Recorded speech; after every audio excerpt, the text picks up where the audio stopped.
вашето тврдење дека во моментот во Македонија се води антиизраелска политика во некои сегменти, како што го велите. Пасивна, опасна. Пасивна, тоа е навистина сериозно тврдење. Да, сериозно тврдење ваше. Сега нормално нема да прашам од кај ви се информациите, како новинар нормално морам да се оградам од ова што кажувате, тоа се е на ваша одговорност бидејќи ја немам такви информации.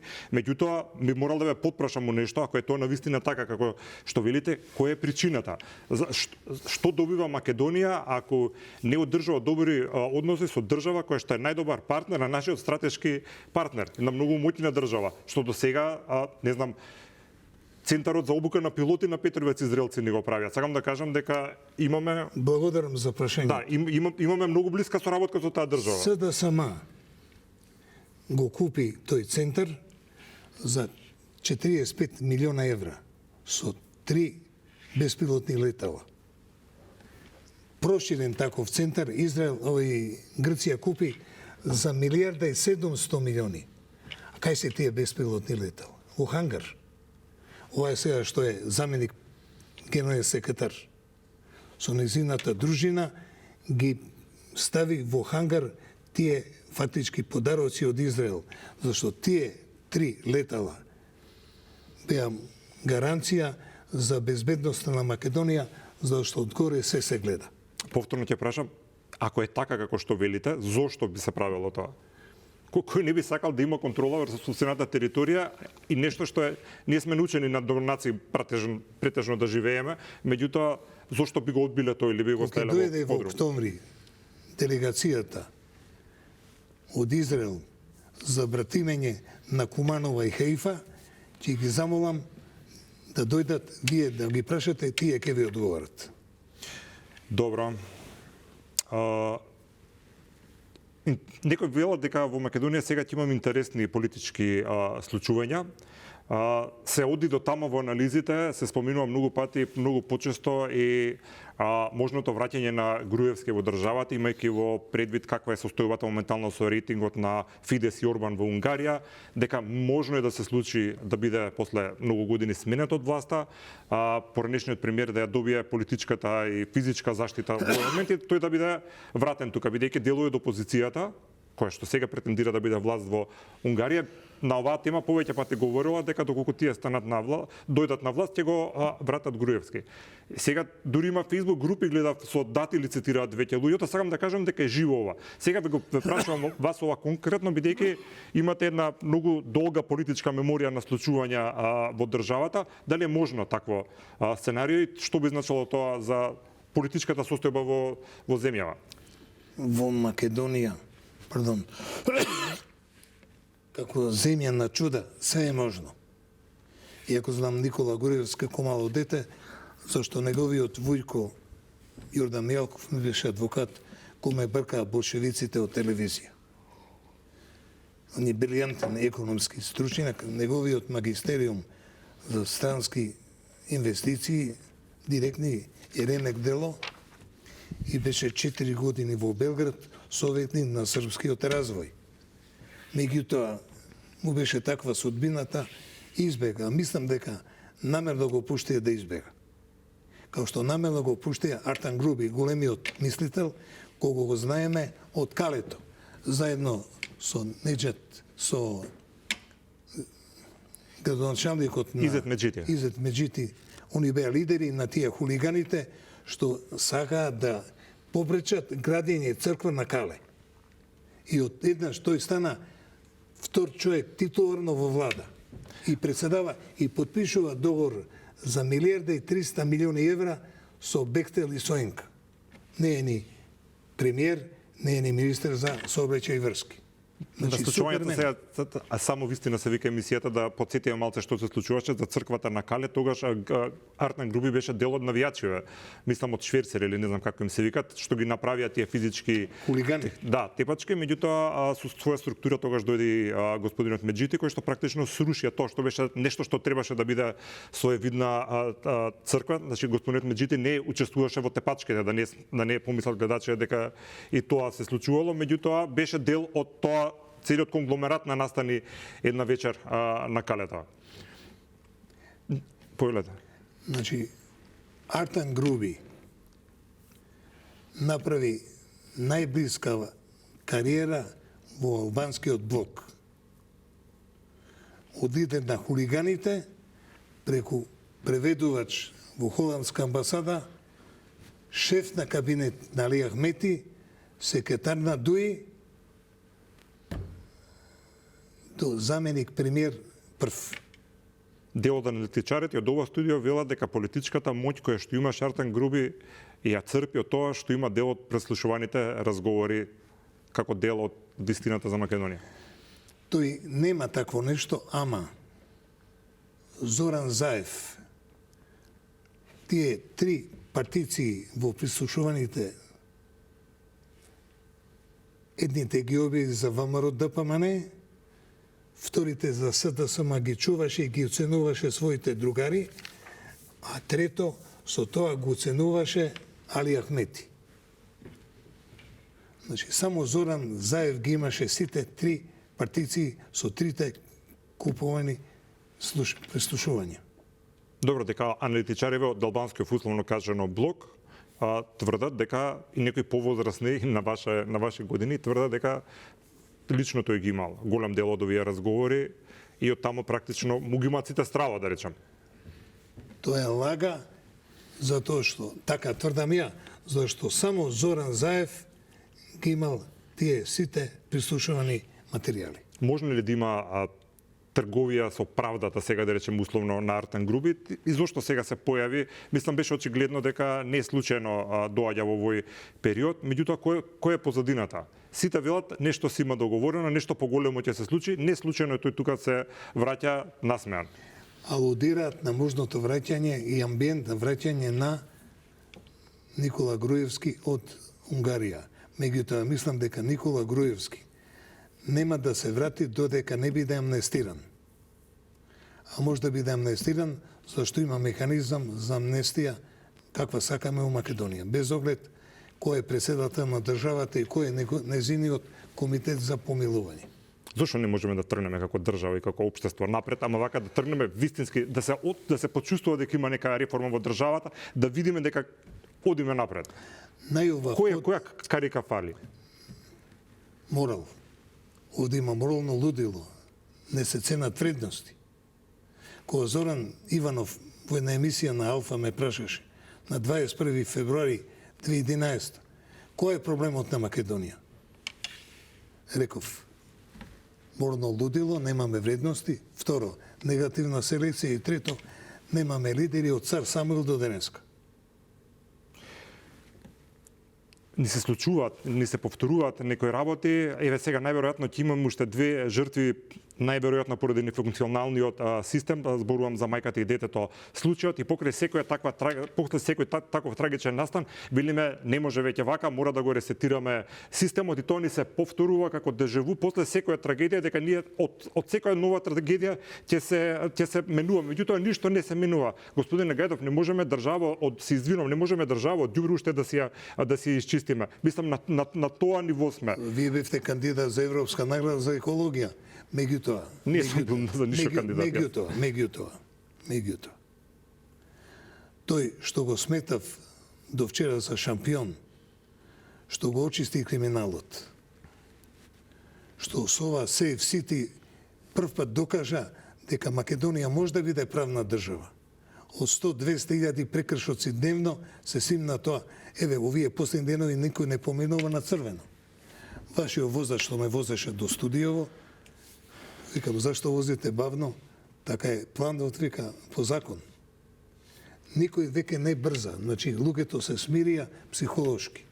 Меѓутоа, сега, денеска, во собрание, му ја бараат главата на министерот на полиција, затоа што овој скандал со детево што направди Бога, мајка му, ненормално да го фрли детето доле.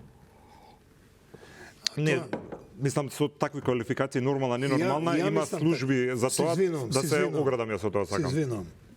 Да. Која е таа мајка што своето дете ќе го фрли доле на улица? Која е таа мајка? Да донесе еден психијатар да каже. Мајка. За неја светиња е само детето, рожбата. дека мажот ја тепал, а после секое тепање им викала на полицајците: "Не, ние само се караме, ја повлекувам пријавата." Ама господине Гајтов, тоа го кажа, тоа е функцијата на ќотекот, да не го пријави тоа што треба, бидејќи ќе добие уште поголем ќотек. Зашто сега се апси човекот, а не се уапсеше пред да се случи? Зашто пред еден месец не го апсија? Зашто мораше да се случи тоа и за истите работи одма да го уапсат и да има 100 кривични пријави? Овие 3 прашања се за министерот на полиција, за обвинителот и за судиите. Не, во ред, бидејќи од целиот случај вие само на мајката се сконцентрирате, а не на еден систем кој што е затен комплетно. За мене мајката не можам да разберам која е таа мајка своје 12 годишно девојче да го фрли доле на плошник. Зашто? Као одмазда на мажот. Веројатно во афект, не е нормално да го прави тоа нормална жена. Ама да повторам, ние со оваа можност да влеземе во Европска унија на пола седиште, ќе почнеме овде да создаваме стварно правна држава. А без правна држава, без амбиент, нема ни образование. Пред некој ден во Оману имаше конференција многу сериозна за високо образование. И министерката надмено вика: "Нема да го повлечам законот", и си отиде на промоција на Совет за иновации кај премиерот да се слика. А не дочека да види академикот Изет Зекири извади 29 PowerPoint слайдови кај што го поништи законот. Го поништи. Значи, нема ни образование, нема ни здравство, нема ни економски развој, зашто без правна држава, без образование и здравство, нема економски развој. Меѓутоа, вие сега само што кажавте дека ние не заслужуваме сами да имаме држава. Во делот кога велите дека само преку Европската унија можеме да ги направиме ние квалитетно основните постулати кои што треба да ги има една држава кој нас сега објективно ни фалат. Филозофското прашање број 1 гласи: зошто? Зашто од 1991 година, кога Михаил Сергеевич Горбашов го растури така наречениот социализам со помош на Реган и неговиот шеф на ЦИА Кейси, ние добивме држава бакшиш. Ние не ја цениме државата као хрватите што загинаа за своја независна држава. И затоа ние сме сведоци што ни една политичка гарнитура, што би рекале луѓето, они сами се нарекуваат елита, неке да има правна држава. Зашто правна држава значи сами себе треба да се апсат. И место да градат они патишта, треба да градат затвори, зашто тамо ќе одат утре. И колку сега да сакам да имам аргументи, да се спротивставам, да кажам дека можеме сами некои работи да направиме, мене навистина ми е просто неверојатно, за подсмев сме дека ја кажав не можеме ние државата од некои најосновни работи од ѓубре не можеме уште да се исчистиме. Тоа не можеме да се прљаштините под себе да ги исчистиме. Зошто не го користиме тоа што го имаме? Имаше сега едно истражување, резултати од истражување на Европската унија дека македонските деца се во дното на Европа од конзумирање на овошје и се обезност има поради тоа. Значи, кој да дојде во Македонија се воодушевува на нашето овошје и зеленчук, а нашите деца се лидери во Европа по неконзумирање на таа храна. Сакам да кажам дека стварно не го користиме тоа што го имаме по повеќе основи. Амандман имам. Повелете. Ние од трите точки на кои што секоја држава нормално стои, вода, храна и енергија, увезуваме храна за повеќе од милиарда евра годишно. Увезуваме храна. Македонија е способна да урани целиот регион. Толку има плодна земја. Ама земјата треба да се обработува, а владите не прават нормална политика со инвестиции, со субвенции, да направиме храна за извоз. И да, што рековте сега, нашиве деца да јадат овошје и зеленчук. Пред некој ден на зелен пазар купувам пиперки за 260 денари. И седам на сестра ми Катерина што живее во Париз. Колку е, викам, во Париз пиперката? Вика 3 евра. Во Париз е пиперката 3 евра, во Скопје 4,5 евра. Тоа е Македонија. Ама зошто тоа го дозволивме? За да можат фирмички да увезуваат храна и да си прават пари, а нашето македонско производство да го умреме заради што? Тие фирмички што вие иронично ги нарекувате, тие се финансирите на политичките партии. те им даваат можности, им даваат субвенции да ги делат парите. Зашто? Кога се продава, не можеш да крадеш. Ако увезуваш, надоградуваш, као што увезуваме струја за 500 милиона евра, наместо Вардарска долина да ја направиме, па да извезуваме струја. Претходниот премиер Ковачевски потпиша договор со грчкиот премиер Мицотакис за Чебрен. Експертите на тие конференции што ги државме во тоа време велат тој вреди проект околу 200 милиона евра. А договорот потпишан меѓу двајцава јунаци 800 милиона евра. Значи планирале да украдат по 300 милиона евра.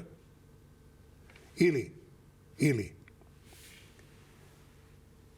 подпредседателот на влада вели на 4 октомври 2024 година дека брзата пруга ќе ја гради Куманово, Свети Николе, Струмица и Гевгелија. Кога го стегнал премиерот вика по Вардарска долина. А што значи по Вардарска долина? Дека ние сме ја продале душата на грците да им го дајдеме Вардар, зашто ако правиме брза пруга, така наречена по онаа пруга на Абдулхамид од 908, ние ќе го уништиме нашиот најважен, како се вика, најважно богатство, реката Вардар.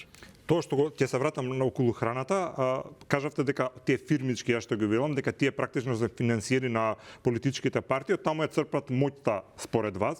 Меѓутоа, ако е така, вие практично се сложувате со моје тврдење, кое што сум го кажал повеќе пати, дека определени политички партии од независноста од сега прават политички чекори кои што се добри за партиите, меѓутоа се лоши за државата. Некош и многу лоши за државата. Или рековте, тоа е велепредавство на една емисија, рековте. Да, и за корупцијата. Ама тоа е сериозна работа. Во Данска... Се извинам што ви прекинам уште, затоа што во ред на Балканот сме се сиромашни, дел од населението нема соодветно образование и така натаму и така. Меѓутоа Албанија не е ништо подобра од нас. По некој параметар дуле. Меѓутоа Албанија пред 10 години, тоа го кажа веднаш, беше увозно зависна за храна. Сега не само што ги задоволува своите потреби, неколку стотици милиони извезува годишно. Само имам тука амандман. Ајде. Албанскиот премиер, тој сликарот, скулпторот, што оди со бели патики, тој гение, тој направи дил со американците, направила голема база во Албанија. Тука сега дури и фамилијата на Трамп прави големо летовалиште. Значи, они успеат да се позиционираат во Трамповата програма за окупација на Балканот. Кога зборуваме за големите инвестиции, како што кажате, нели Иванка Трамп беше, мислам, во Америка, ќе прават хотели, имавше некои обиди кај нас со повеќе држави од Блискиот Исток кај нас да се направат некои специјални договори за економска соработка и големи инвестиции да се направат во Скопје, нешто налик на Белград на вода и така натаму. Такви информации имаше во медиумите. Колку сега ова што се случува на Блискиот Исток ќе направи едно одложување на плановите евентуално да се случува нешто такво. Некоја година. Се извинувам што е прекинам, прашањето ми е колку војната може меѓународниот капитал циркулацијата да го стопира? Инвестициите се као заек. Бегаат од војна. Јас се сеќам кога сега турскиот министер за економија, кога беше во Скопје, рече дека Ердоган ветил подарок, значи со ниски со ниски такси, Добро. Да ни дадат заем од 500 милиони долари. И зашто не се случи? Затоа што Ердоган, што 3 години се криел во Македонија као дисидент, тој во Истанбул начал вила и требал да плаќа вила, струја, вода, телефон, интернет за Македонски културен центар. И тој тамо седел празен 4 години. Тоа е односот према на големите. Ние имавме Лоренс Иглбергер, државен секретар пријател. Пенов вети ке му даде почесен граѓанин кон на госпоѓа Тереза, мајка Тереза, па постоја искочи плакета му дава. кој во Мели визел, што направи Македонски комитет, со рече 100 милиарди ке добиете. Значи да го протераа човекот ко понижија. 6 пати му вети авион од Скопје за Париз, министерот Срđan Керим, зашто ние го донесовме со кинкерот, авионот на Паја Паторот, со садикари од Женева во Скопје. Вашата тема, што практично според вас е единствениот излез на Македонија, Европската унија, премиерот Мицковски најави дека во Брисел се разгледува можност за постепен прием на земјите членки, значи да седнат тамо на масата без право на вето И и на без глас. комесар. И без комесари, така. Можно е такво нешто да се случи? Што би добиле ние практично тоа, што би значило за нас тоа, бидејќи се извинувам, Албанија и Србија колку и да имаат да речеме спротивставени ставови определени прашања, имаше една заедничка колумна на Еди Рама и на Вучич кој што искрени беа, така јас ќе го протолкувам, ќе ми дозволите, не ни треба нас членство во Европската унија колку членство, дајте ни го наш пазарот заеднички, дајте ни Шенген да патуваме отворено, па вие што сакате после правите. Тоа на што се базира? На нивната свесност дека без решавање на косовски проблем не може да оди Србија во Европска унија. Со ова гробно влегување, шефот на Европска унија кошта. Тој што рече на 7 јануари, кога му честиташе на кипарскиот председател водење 6 месеци на Европска унија. Се надевам дека наскоро Украина, Молдавија и 6 западно-балкански држави ќе влезат во Европска унија. Само така ќе бидеме глобален играч. Тоа не е наивно. И уште нешто ми текна. Мислам дека нашава политика не сака да има спонзори, не сака да има пријатели, не сака друг да им се меша овде. Зашто најважно ми е да го командуваат кесето и власта и судството. На тој начин прават што сакаат. Али Ахмети беше султан долги години со 10 пратеника. Зошто? Ке држеше овие необолшевициве заложници. Кои необолшевици? СДСМ. Заложници. Социјалдемократскиот сојуз. Точно. Зошто? Зашто без Али Ахмети не беше да имаат власт. Колку штета се направи од бидејќи многу еве гледаме во секоја ревизија по министерството кој ќе го фати тој период на тоа владење, еве сега последното беше во министерството. Украј 30 лаптопа. Значи не само лаптоп, луѓето се никој не одел на работа, земал од моите од вашите пари.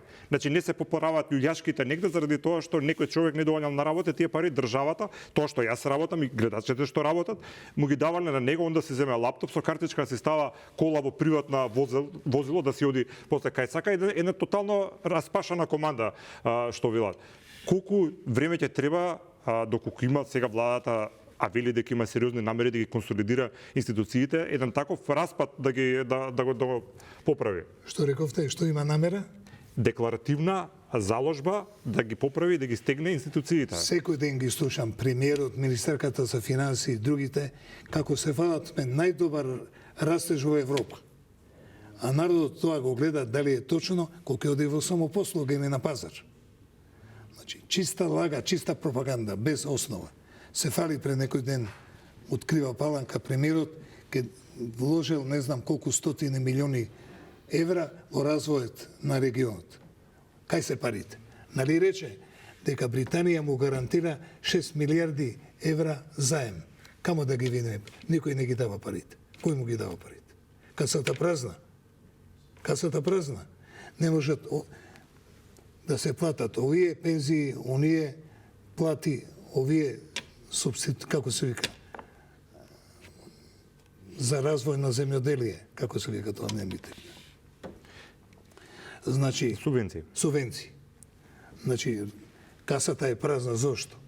Затоа што само фондот за здравство има 900 милиони евра. А нема лекови, нема сестри, нема специјализанти, луѓето бегаат во Западна Европа. И на крај имам амандман. Нешто да не ве прашав? Имам амандман. Ајде. Ова е книга што ви ја подарив 80 години од Холокауст. Тоа беше конференција што пред 3 години ја држевме во Македонска академија на науки. Кога деновиве побарав од председателот на еврејската заедница да ја промовираме сега околу 11 март, тој ми рече важи, ќе го консултирам управниот одбор. И управниот одбор си дозволил да каже дајте да видиме што пишува внатре. А внатре што пишува? Дека председателот на еврејска заедница говорил, директорот на музеј на Холокауст и така натаму. Значи, ако еврејска заедница не сваќа што значи 80 години и 3 години одложуваме промоција, тогаш треба да се замислиме. Ви благодарам многу за учеството во вчерашната емисија. Морам уште еднаш, бидејќи сте имавте некои делови во разговорот со сериозни обвинувања или тврдења, пред се за односите помеѓу Македонија и Израел, од тука би се одградил, исто така силно би се оградил околу квалификациите психички што ги дадавте на сега веќе покојната мајка со детето. Тоа оставувам како ваш став, а граѓаните нека судат. Ви благодарам уште еднаш што префатите поканата. За многу години, фала на поканата. Почитувани, ви благодарам и вам и останете со програмата на Канал 5.